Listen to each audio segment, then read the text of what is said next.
It was my first time playing a game with my girlfriend, and I was very satisfied with my performance. But just when I wanted to play again, a group of federal agents suddenly broke into my house. I tried to ask what was happening, but one of the officers pushed me to the ground and immediately handcuffed me. Later, they searched my house and found a large number of artworks and a huge amount of cash, and even 2 heavy weapons. Fuck is this, Jimbo? Jimmy, it's an AK-47. So no possibility of reduced sentence. I got great lawyers.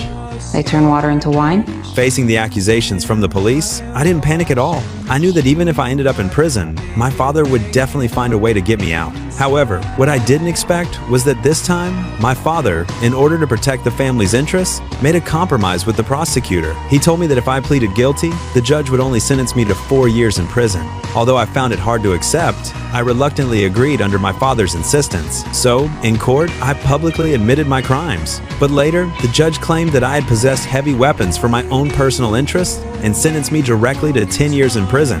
It was only then that I realized both my father and I had been betrayed by the prosecutor. In the end, I went to prison. A few months later, the prison guards suddenly took me to the medical room. Waiting for me inside were the prosecutor who had betrayed me and a female federal agent.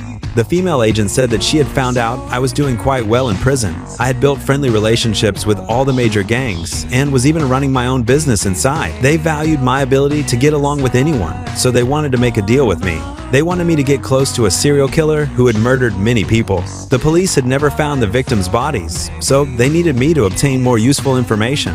In return, they would reduce the rest of my sentence. The offer sounded tempting, but I knew the prison that held the serial killer was full of mentally unstable inmates, so I immediately refused their deal. The female agent told me to think about it before making a decision. Before leaving, she handed me a file.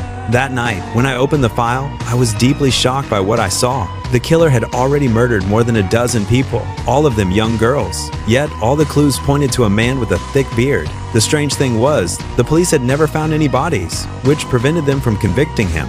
After reading the file, I didn't know what to do, so the next day, I went to ask my father for advice. And my father's advice surprised me even more.